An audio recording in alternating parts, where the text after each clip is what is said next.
Hello friends, MP online test channel में आप सभी का हार्दिक स्वागत है। आज का हमारा विषय है मध्य प्रदेश का मध्यकालीन इतिहास के विषय में चर्चा करेंगे। एमसी की रिवीजन करेंगे। तो चलिए अपने टॉपिक पर आते हैं। आज का हमारा पहला प्रश्न है कि कौन सा राजवंश मध्य प्रदेश से संबंधित है।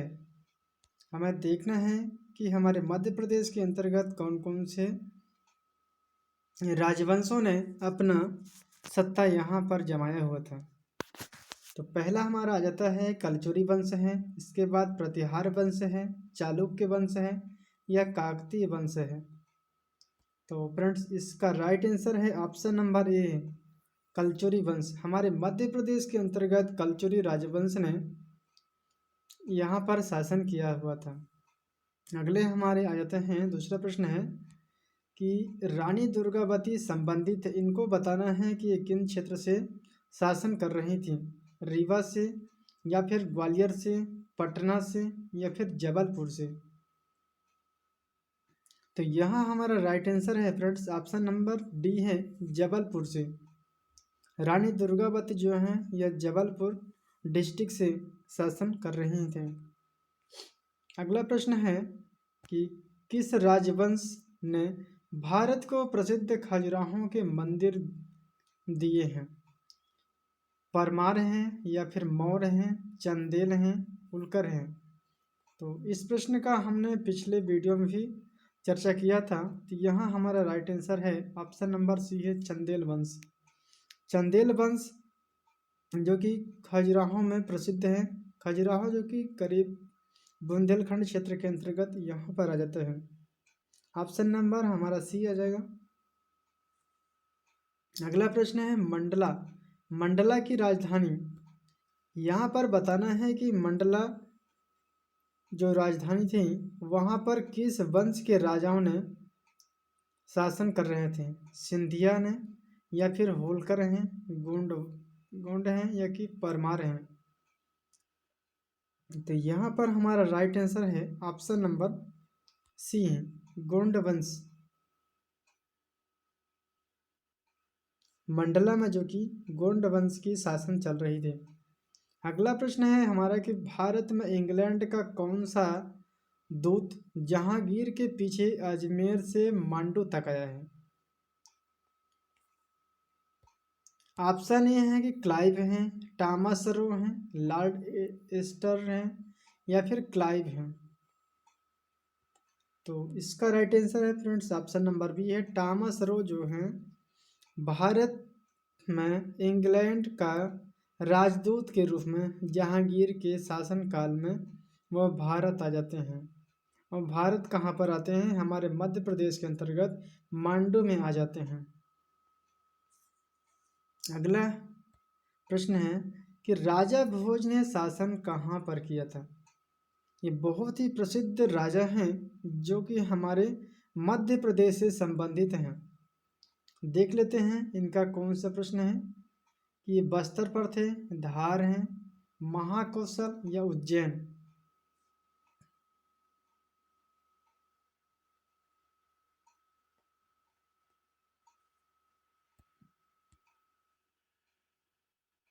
इसका राइट आंसर है फ्रेंड्स ऑप्शन नंबर बी है, धार में। राजा भोज जो कि धार से संबंधित है, इसीलिए वहाँ पर धारा नगरी के नाम से भी राजा भोज विख्यात हैं। अगला हमारा प्रश्न है कि मध्य प्रदेश में रावण की पूजा कहाँ पर की जाती है। सागर जिले के ढाना गांव में या फिर शाजापुर जिले के भादाखेड़ी गांव में, जबलपुर जिले का सिहोरा है, निम्न में से कोई नहीं। इसका राइट आंसर है ऑप्शन नंबर बी है, शाजापुर जिले का भादाखेड़ी गांव में रावण की पूजा की जाती है। अगला हमारा प्रश्न है कि अकबर के साथ युद्ध करने वाली दुर्गावती की रानी थी। कहने का अर्थ है कि रानी दुर्गावती और अकबर के बीच जब लड़ाई होती है तो वहाँ पर बताना है कि रानी दुर्गावती किस क्षेत्र से शासन कर रही थी? ऑप्शन ए है कि मंडला है, मांडू है, आसिरगढ़ है या फिर रामगढ़। तो ऑप्शन नंबर हमारा ऑप्शन नंबर बी है।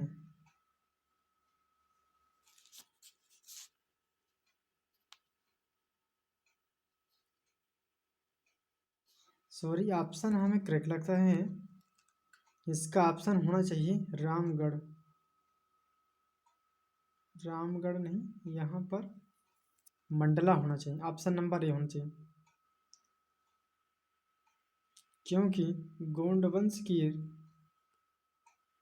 शासन यहाँ पर मंडला में चल रही थी। यहाँ पर देख लेते हैं, हमने यहाँ ही चर्चा किया है कि मंडला किनकी राजधानी से, गोंड वंश की। तो रानी दुर्गावती जो कि गोंड वंश से संबंधित है, क्योंकि दुर्गावती मानी जाती है कि चंदेल वंश की राजकुमारी थी, और जब उनका विवाह होता है तो गोंड वंश के राजा दलपत शाह के साथ होती हैं रानी दुर्गावती, इसलिए वह मंडला से संबंधित हैं, मंडला की रानी थी।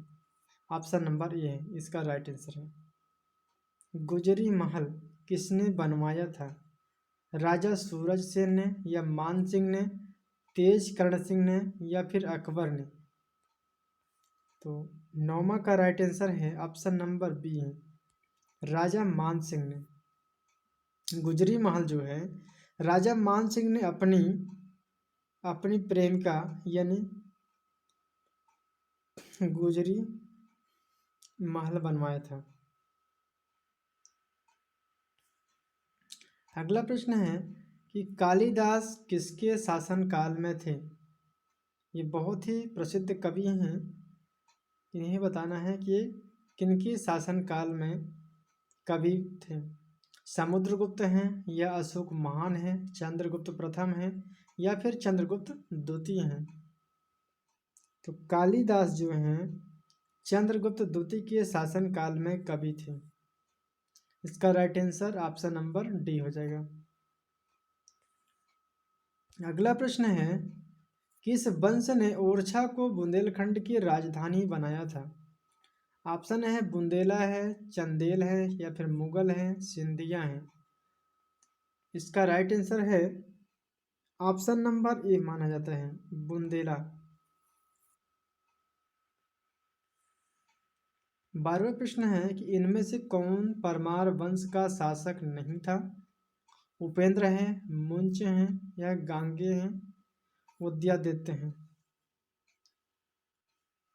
तो फ्रेंड्स इसका राइट आंसर है ऑप्शन नंबर सी है, गांगे।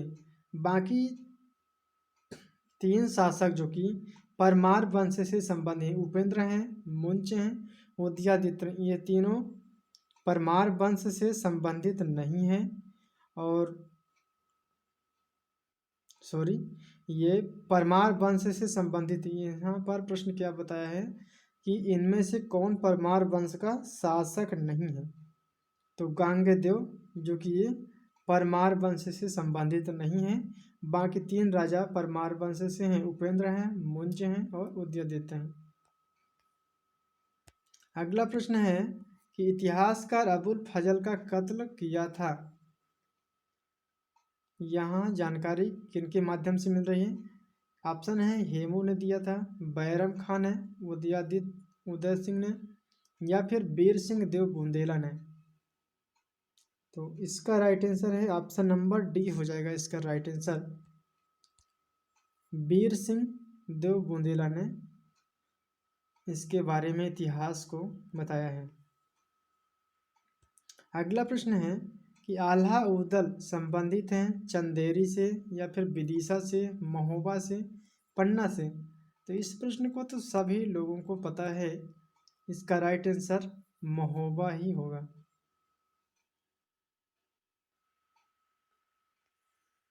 अगला प्रश्न आ जाता है कि रानी दुर्गावती मध्य प्रदेश के किस क्षेत्र में शासन कर रही थीं? जायसी हैं कि रानी दुर्गावती गोंड वंश से संबंधित है, इसलिए इसका राइट आंसर है ऑप्शन नंबर ए हो जाएगा गोंडवाना से। गोंडवाना क्षेत्र पर ये रानी दुर्गावती शासन कर रही थी।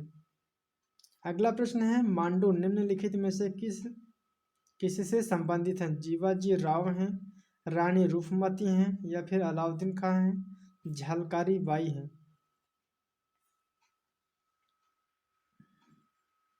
तो फ्रेंड्स इसका राइट आंसर है ऑप्शन नंबर बी है रानी रूपमती। अगला प्रश्न है कि तानसेन का मकबरा कहाँ पर स्थित है? ये बहुत ही पुराना प्रश्न है, तो इसका राइट आंसर है ऑप्शन नंबर ए ग्वालियर हो जाएगा। इस प्रश्न का तो आप सभी लोगों को आंसर पता ही होगा। अगला प्रश्न है कि किस राजवंश ने भारत को प्रसिद्ध खजुराहों के मंदिर दिए हैं? परमार हैं, मौर्य या फिर चंदेल होलकर। तो इस प्रश्न का तो हमने कई बार चर्चा किया था। इसका राइट आंसर है ऑप्शन नंबर सी है चंदेल वंश।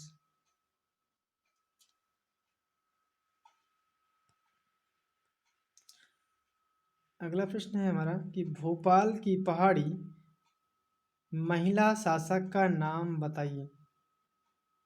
इस प्रश्न ऐसे बनाया गया है कि भोपाल की जो पहाड़ी है उस किस सुल्तान के नाम पर रखा गया है। यहाँ पर बताना है कि बेगम सुल्तान जहान है, या फिर बेगम गौहर कुदसिया है, या फिर बेगम शाहजहां है, बेगम फतेह बीबी हैं। तो इसका राइट आंसर है ऑप्शन नंबर बी है बेगम गौहर कुदसिया बेगम के नाम से इस पहाड़ी को जाना जाता है। अगला प्रश्न है कि देवगढ़ किला किसने बनवाया है? राजा गोंड राजा जारव ने, चंद्रगुप्त मौर्य हैं, या फिर भोपाल के नवाब हैं, सम्राट अशोक हैं। तो इसका राइट आंसर है ऑप्शन नंबर ए है गोंड वंश के राजा जारव हैं। अगला प्रश्न है और ये हमारा आज का अंतिम प्रश्न है कि शेर शाह का उत्तराधिकारी कौन था?